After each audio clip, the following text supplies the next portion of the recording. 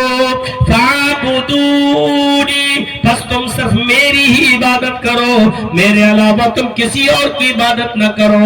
ہم نے تمہیں صرف اور صرف دنیا میں اپنی عبادت ہی کے لیے پیدا کیا ہے۔ وَمَا خَلَقْتُ الْجِنَّ وَالْإِنسَ إِلَّا لِيَعْبُدُونِ، اے جنوں اور اے انسانوں، ہم نے تمہیں اپنی عبادت، اپنی بھکتی، اپنی پوجا کرنے کے لیے دنیا میں تمہیں پیدا کیا، تم صرف میری بھکتی کے لیے گئے ہو۔ اس لیے بڑی سے بڑی مصیبت اور پریشانیاں بھی تمہارے سامنے جب آئیں گی تو ان پریشانیوں اور ان مصیبتوں میں تم میرا ہی دامن پکڑنا اور مجھے کو پکارنا اور مجھے سے مانگنا۔ یچتیو یوپم ممہ نستسما دیوشوری رشا، یچتیو یوپم ممہ نستسما دیوشوری رشا۔ یاچنا کے معنی ہوتے سنسکرت میں بھیک مانگنا، اور یچتی امپریٹیو سینٹنس ہے، مانگو، یو اس سے، یو وہی ہے، دو بار یچتی یو مانگو اس سے وہی ہے دینے والا۔ یچتی یو پم مما، مانگو اس سے وہی ہے سب کچھ دینے والا۔ پم مما، جھولیاں بھرنے والا، تمہاری مرادیں پوری کرنے والا، تمہاری آرزویں اور تمہاری خواہشیں، تمہاری اچھائیں پوری کرنے والا۔ یچتیو یوپم مما، مانگو اس سے وہی ہے سب کچھ تمہیں دینے والا، تمہاری اچھائیں برلانے والا، تمہاری آرزو اور تمناؤں کو پورا کر دینے والا وہی ہے، وہی ذات۔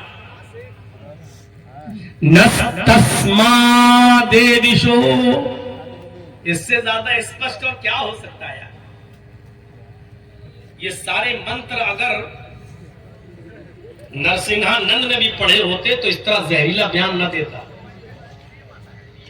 سوال یہ ہے کہ یہ لوگ بیان دیتے نہیں، دلوائے جاتے ہیں، باقاعدہ ان کو اس کا پیسہ دیا جاتا ہے، اور کچھ دنوں کے لیے ان کو اریسٹ کر کے وائی زیڈ سرکشا دے دی جاتی ہے، پلس جائیے، مطلب یہ ہوتا ہے کہ نہیں تمہارے پر کوئی حملہ نہ کر دے، اریسٹ نہیں ہوتا، ساری سویدھائیں، جیل کا تجربہ ہم سے زیادہ کس کو ہوگا؟ وائی پلس کی زیڈ پلس کی سرکشا دے دی جاتی ہے ایسے لوگوں کو۔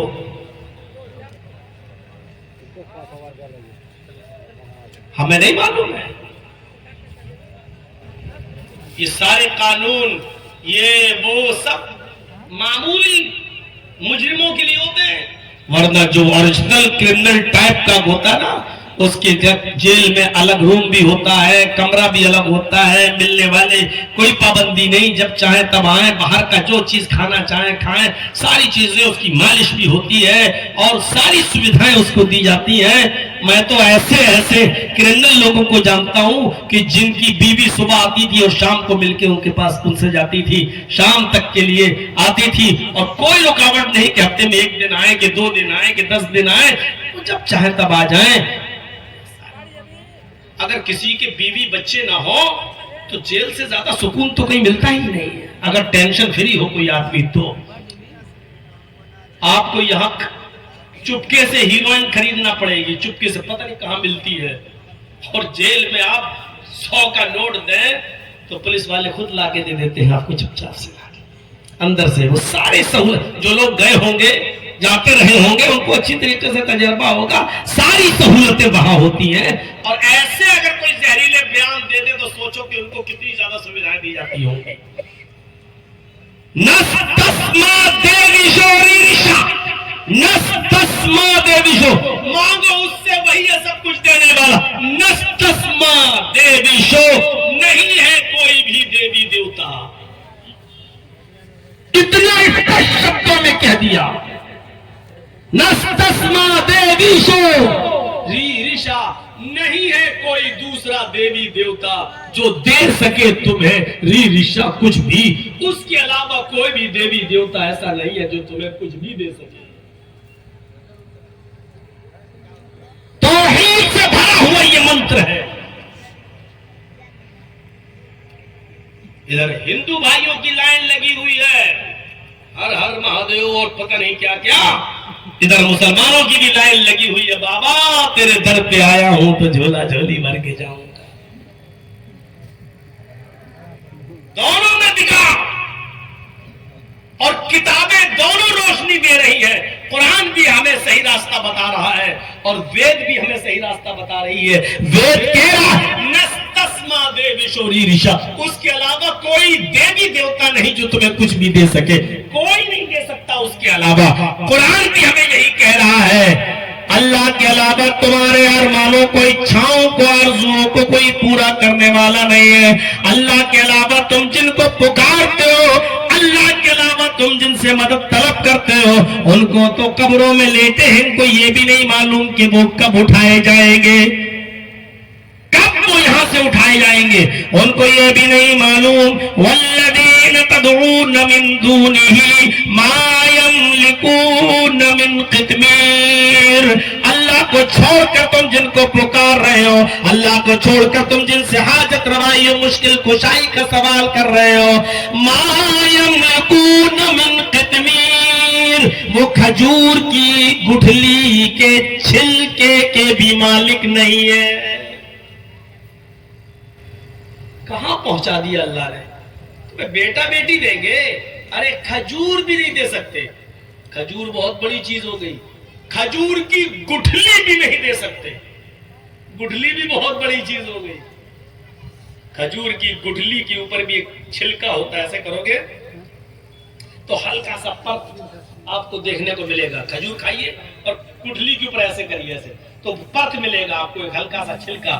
اللہ کہتا ما یملکون من قطمیر، کھجور چھوڑو، کھجور کی گٹھلی بھی چھوڑو، گٹھلی کے اوپر کا چھلکا یہ اس کے بھی مالک نہیں ہے.